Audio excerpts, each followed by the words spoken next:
예수와의 만남 새로운 시작이라는 제목으로 하나님의 말씀 함께 살펴보도록 하겠습니다. 오늘 본문 말씀은 이렇게 시작합니다. 우리 사도행전 9장 1절에서 2절의 말씀인데요. 한 번 더 같이 읽도록 하겠습니다. 사울이 주의 제자들에 대하여 여전히 위협과 살기가 등등하여 대제사장에게 가서 다메섹 여러 회당에 가져갈 공문을 청하니, 이는 만일 그 도를 따르는 사람을 만나며 남녀를 막론하고 결박하여 예루살렘으로 잡아오려 함이라. 아멘. 오늘 본문 말씀은요, 다시 사울이라는 이 청년에게 집중하게 됩니다. 사울이 누구였습니까? 초대교회 성도들에게 있어서 공포의 대상이었습니다. 사도행전 7장에 스데반 집사님이 기독교 내에서 첫 순교자가 되셨습니다. 그런 이야기를 우리는 다들 잘 아실 것인데요. 스데반 집사님이 순교를 당하는 사건에 있어서 가장 선봉에 있었던 인물이 다름 아닌 바로 오늘 말씀의 주인공 사울이라는 청년이었습니다. 그리고 사울은 스데반 집사님의 순교 이후 기세를 보라 남녀노소를 막론하고 예루살렘 안에 있는 교회와 또 수많은 그리스도인들을 핍박하는데요. 그로 인해 우리가 무엇을 살펴보았습니까? 초대교회 그리스도인들이 어쩔 수 없이 온 유대와 또 사마리아 이렇게 땅끝으로 흩어지게 되는 그 결과를 살펴보게 되었습니다. 이렇게 초대교회의 역사에 또 한 큰 획을 그었던 인물이, 영향을 주었던 인물이 바로 오늘 말씀의 주인공 사울이었습니다. 그런데 오늘 본문 말씀에서 소개하는 사울을 보아하니 여전히 그리스도인들 향한 이 사울의 이 분노가 시들지 않았던 것 같습니다. 그 이유가 무엇이냐면 자신의 이 생각과는 전혀 다르게 흘러가고 있었기 때문입니다. 스데반 집사님의 순교 사건을 시작으로 교회를 핍박하고 그리스도인들을 핍박하면 사울은 당연히 교회가 약해질 거라고 생각을 했을 것이고, 그리고 그리스도인들의 이 믿음을 포기할 것이라는 그러한 그림을 그렸던 것입니다.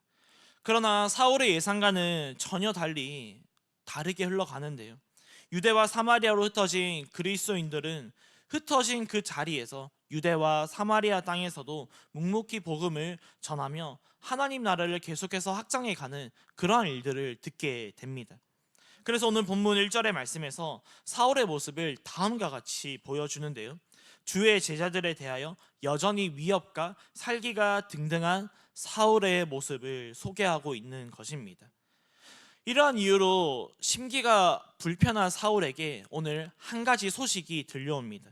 다메섹이라는 지역에서도 예수 그리스도를 믿는 사람들이 있다는 것입니다.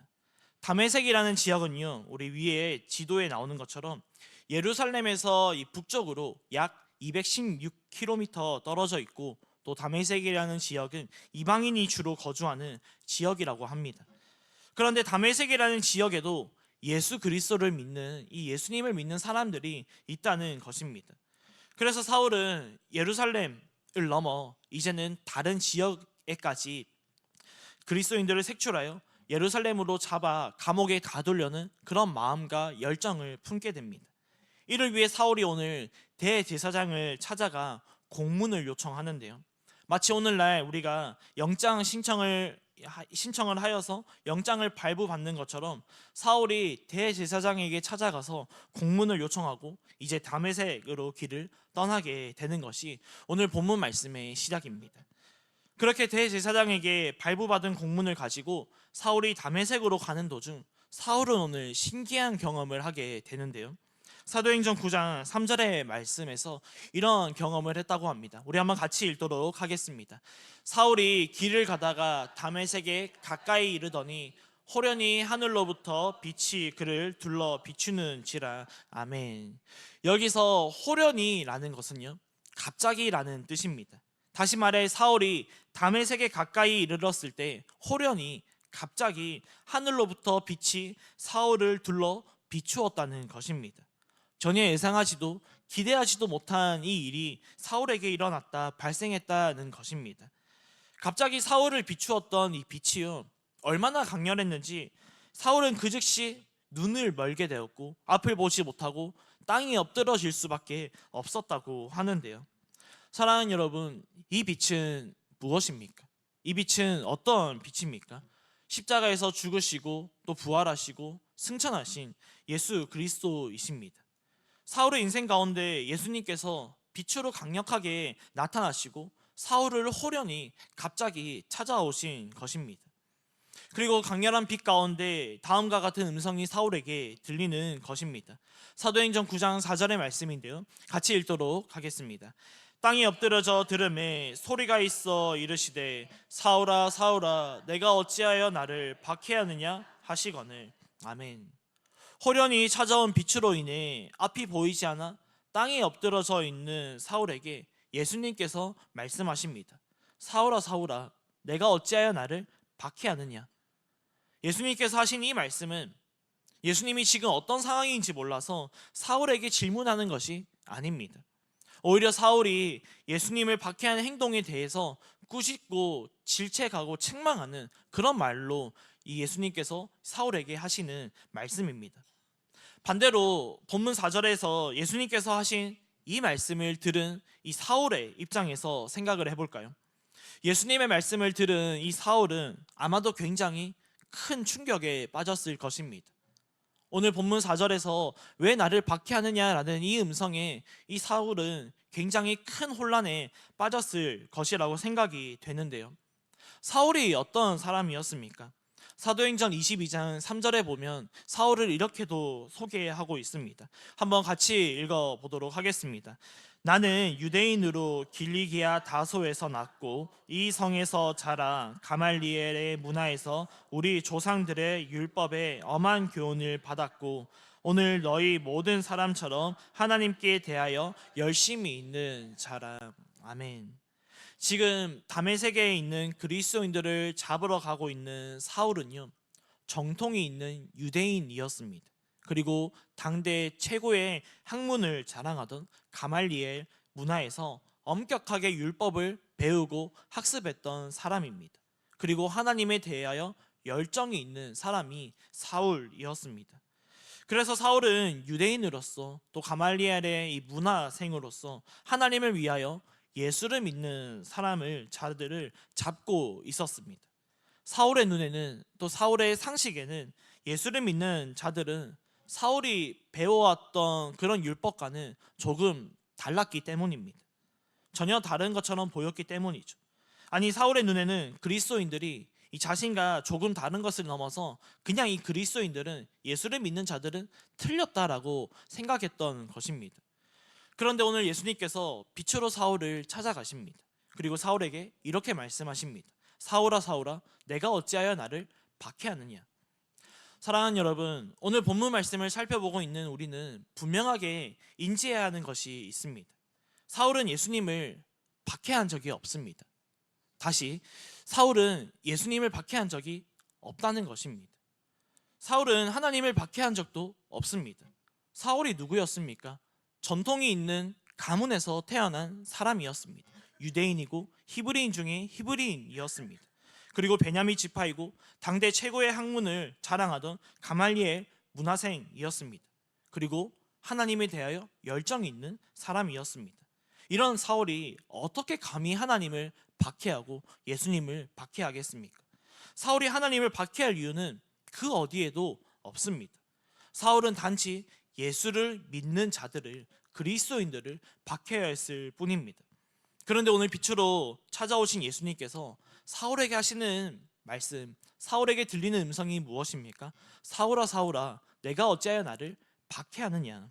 무슨 말입니까? 사울은 예수를 믿는 사람을 박해했을 뿐입니다.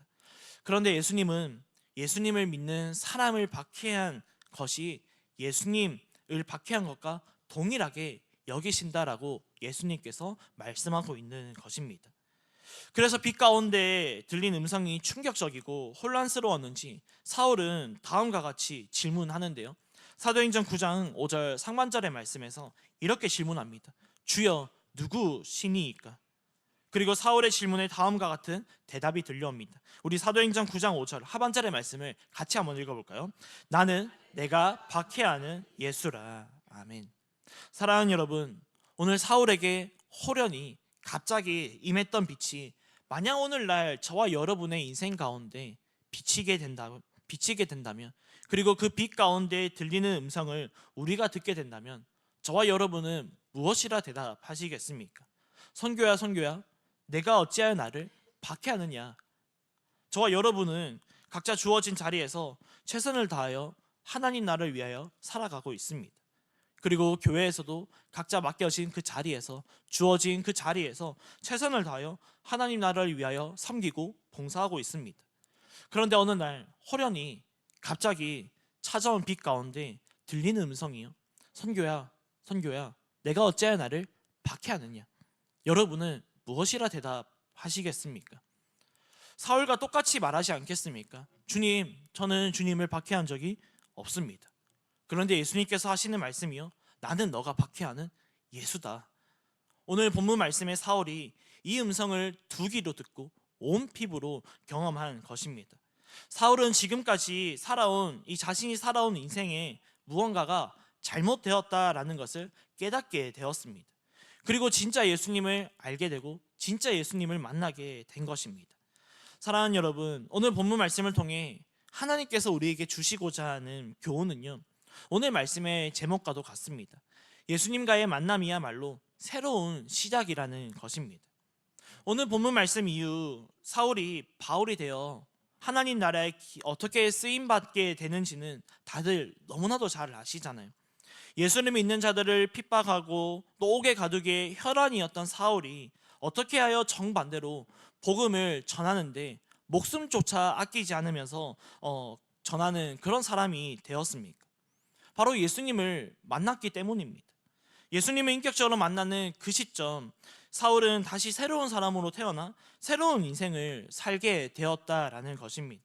오늘 우리가 이 부분에 대해서 조금 더 말씀을 살펴보기를 원하는데요, 예수님과의 만남이 새로운 시작이라고 했습니다. 그런데 무엇이 새롭게 시작되냐면, 예수님을 만난 사람은 새로운 정체성으로 변화가 이루어진다는 것입니다. 여기서 말하는 새로운 정체성, 그 가치관이 무엇이냐면 바로 하나님의 자녀의 이 정체성으로 바뀐다라는 것입니다. 예수님을 만나기 이전에 갖고 있었던 이 사울의 세계관에서 이제는 완전히 새로운 하나님 나라의 이 세계관으로, 정체성으로 바뀌게 되었다는 것입니다.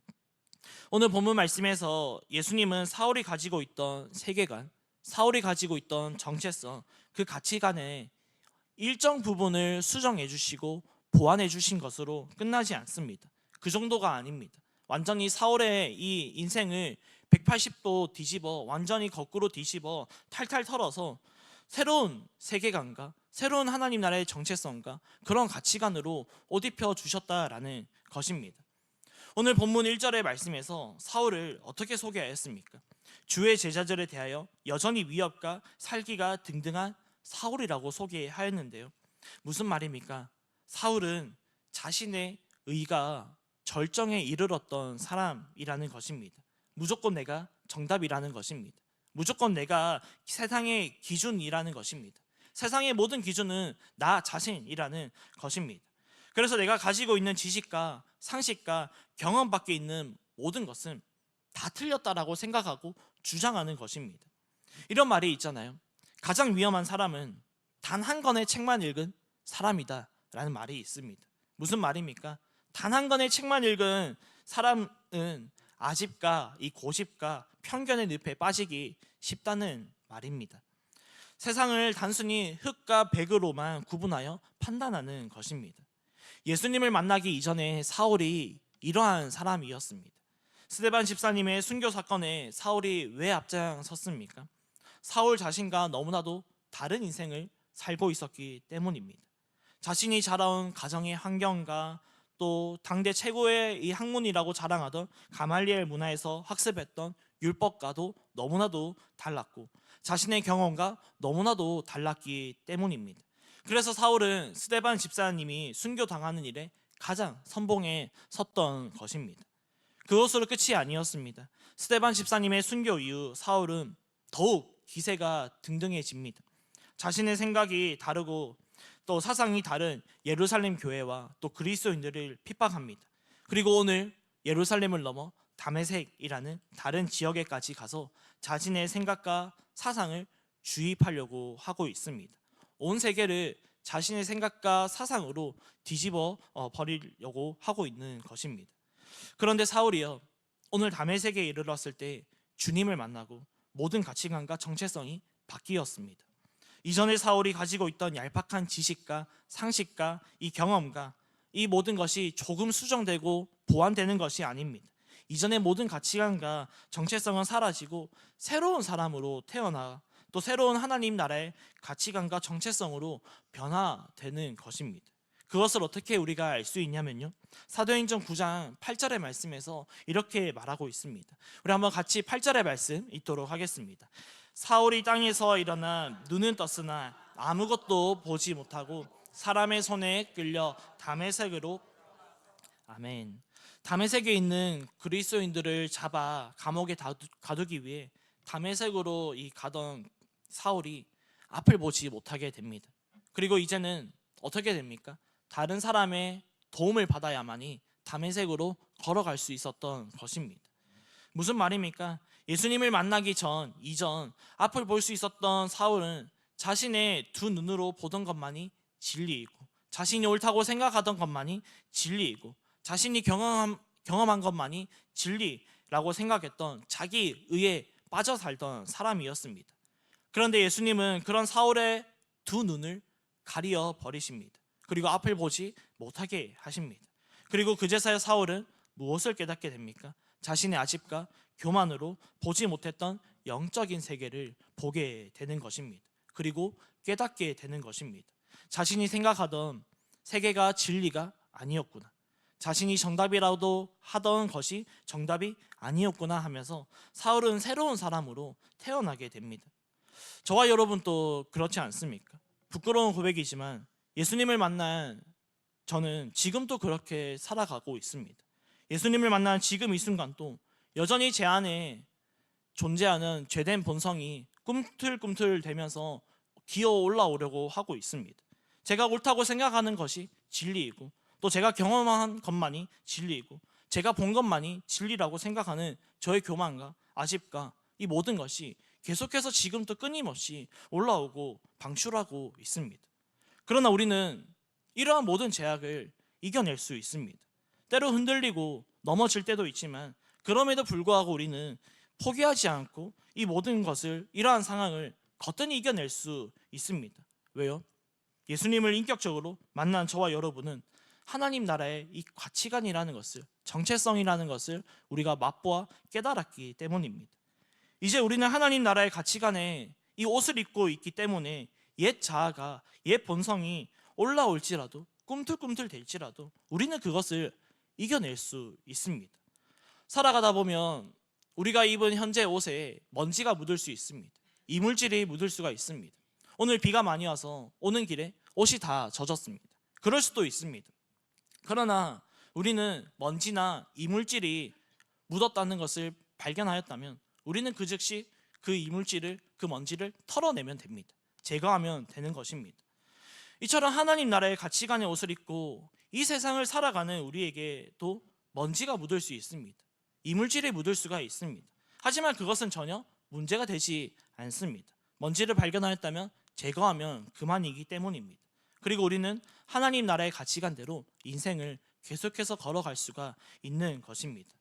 사랑하는 여러분, 사울이 예수님을 만나고 하나님 나라의 새로운 가치관과 정체성을 가지고 새로운 인생이 시작되는데요, 하나님 나라의 가치관으로, 정체성으로 살아간다는 것은 다른 것이 아닙니다.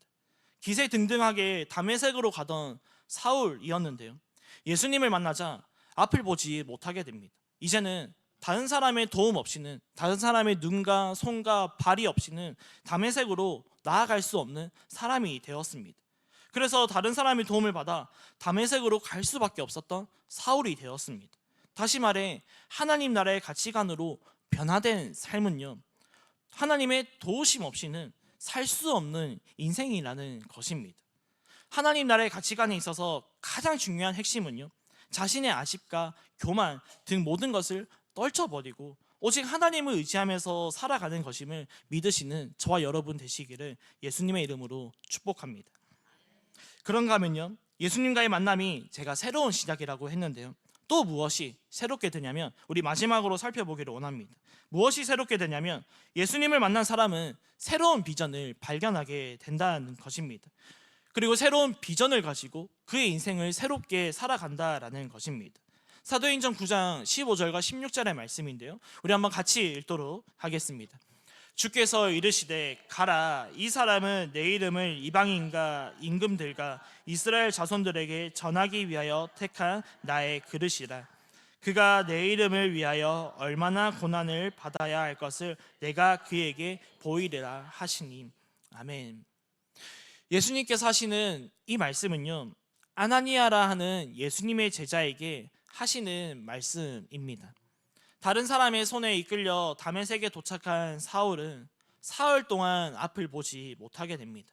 그리고 먹지도 마시지도 않고 오직 기도에 전념하게 되는데요, 그때 예수님은 아나니아라는 이 예수님의 제자를 찾아가셔서 하시는 말씀이 방금 우리가 읽은 15절과 16절의 말씀이었습니다. 예수님께서 아나니아에게 전한 15절과 16절의 말씀의 핵심이 무엇입니까? 사울을 향한 하나님의 꿈이고 사울을 향한 하나님의 비전이라는 것입니다. 예수님을 만나기 이전에 사울은 교회와 그리스도인들을 잡아 감옥에 가두고 핍박하였습니다. 그러나 예수님을 만난 사울은 이제 예수님께서 주시는 이 새로운 꿈과 이 비전을 가지고 오히려 사울 자신이 핍박을 받게 되는 사람으로 변하고 바뀌게 되는 것입니다. 성경은 곳곳마다 하나님을 만나고 예수님을 인격적으로 만난 수많은 하나님의 사람들을 소개하고 있습니다.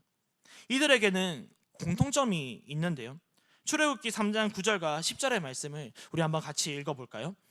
이제 가라, 이스라엘 자손 내게 달하고 애굽 사람이 그들을 괴롭히는 학대도 내가 보았으니 이제 내가 너를 바로에게 보내어 너에게 내 백성 이스라엘 자손을 애굽에서 인도하여 내게 하리라. 아멘. 하나님을 만나고 예수님을 인격적으로 만난 사람들의 이 인생을 우리가 곰곰이 생각해 보면, 자세히 살펴보면 하나님은 이들에게 항상 새로운 꿈을 주시고 항상 이들에게 새로운 비전을 공유해 주셨다는 것을 알 수가 있습니다. 그리고 이들은 받은 하나님의 꿈과 비전을 가지고 새로운 인생을 살게 됩니다. 오늘 우리가 방금 읽은 모세가 모세 되기 이전에는 살인자로서 누명을 받아 도망자의 인생을 살면서 광야에서 살고 있었습니다. 그런데 떨기나무 가운데 불로 찾아오신 하나님을 모세가 만나자 그의 인생이 송두리째 변하게 됩니다. 바뀌게 됩니다. 도망자에서 이스라엘을 출애굽하여 약속의 땅으로 가나안으로 인도하는 인도자의 삶으로 그의 인생이 바뀌게 됩니다. 저는 고등학교에 입학하고 예수님을 인격적으로 만나 새로운 인생을 살게 되었습니다. 부모님과 선생님의 등 떠밀림 없이 스스로 낸 제 생애 첫 기도 제목이 무엇이냐면요, 저는 뭐 하면서 먹고 살아야 할까요? 입니다. 귀엽지 않나요? 물론 이때 제가 낸 기도 제목은요, 하나님을 인격적으로 만나기 이전에 냈던 기도 제목입니다. 그저 믿져야 본전이라는 마음으로 가졌던 기도 제목입니다. 그런데 우리 하나님은 참 이상하세요. 이런 마음으로 시작한 기도, 또 이런 참 좋지 못한 마음으로 품었던 제 마음을 아시고도 저를 찾아와 주셔서 만나 주시는 것입니다. 그리고 오늘 사울처럼 보지 못하는 것을 보게 하시고 저를 향한 하나님의 마음과 이 뜻을 공유하여 주시고 꿈과 비전을 나눠 주시고 지금까지 살아가고 있는데요, 저만 그렇습니까? 오늘 이 자리에 함께 하나님을 사랑하는 마음으로 모인 성도님들도 그렇지 않습니까? 예수님을 만난 그때, 예수 그리스도의 첫사랑을 경험한 그때 우리들의 모습을 돌이켜보면요, 분명 이전과는 전혀 다른 삶을 살아가고 또 새로운 인생을 시작했을 것입니다. 그리고 지금까지 살아온 것이라고 저는 믿습니다. 금주 토요일부터 연희교회 여름 사역이 본격적으로 시작됩니다. 금주 토요일부터 주일까지는 영화부, 유치부, 우리 미치아 부서의 여름 사역이 진행되는데요, 금번 진행되는 성경학교의 주제가 이렇습니다. 최고의 코치 예수님이라는 주제로 예수님의 제자 베드로의 인생을 같이 살펴볼 것입니다. 베드로도 동일합니다. 예수님을 알고 만나기 전에 베드로는 그저 물고기를 낚는 어부였습니다. 그 어부를 무시하는 것이 아니라 정말 그 물고기만 낚는 그런 하루하루의 삶을 연명하는 그런 사람이었습니다. 그런데 예수님을 알고 인격적으로 만나자 베드로의 인생이 완전히 뒤바뀌게 됩니다.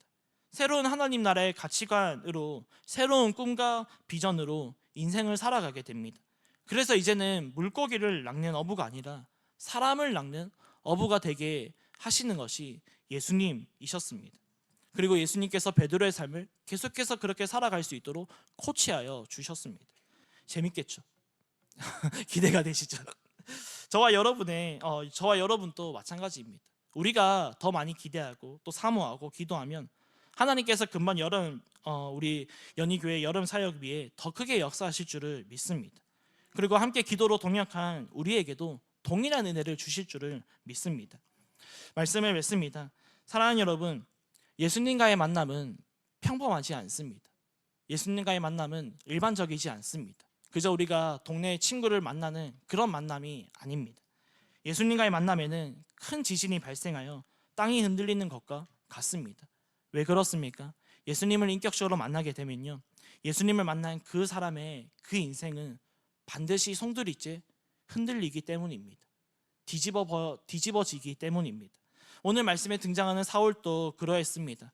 자신이 자라온 가정의 모든 환경, 그리고 자신이 배워왔던 최고의 학문이라고 자랑하던 가말리엘 이 문화에서 학습했던 모든 율법, 그리고 자신이 알고 있던 하나님 등 자신이 지금까지 옳다고 믿고 생각해왔던 모든 것이 잘못된 것임을 깨닫고는 사울은 모든 것을 잃어버리게 됩니다. 그런데 언제 이 모든 것을 깨닫고 잃어버리게 되었습니까? 강렬한 빛으로 호련히 찾아오신 예수님을 인격적으로 만나는 그 순간이었습니다. 그렇게 사울은 지금까지 살아온 자신의 모든 것을 배설물로 여기고 목숨조차 아끼지 않고 예수님 때문에 오히려 핍박받으며 감사하며 복음을 전하는 삶으로 변하게 되었던 것입니다. 그래서 오늘 말씀을 함께 살펴보는 우리 모두는 항상 마음에 새겨야 합니다. 예수님과의 만남에는 날마다 새로운 시작이 있음을 마음에 각인시키는 저와 여러분 되시기를 예수님의 이름으로 축복합니다.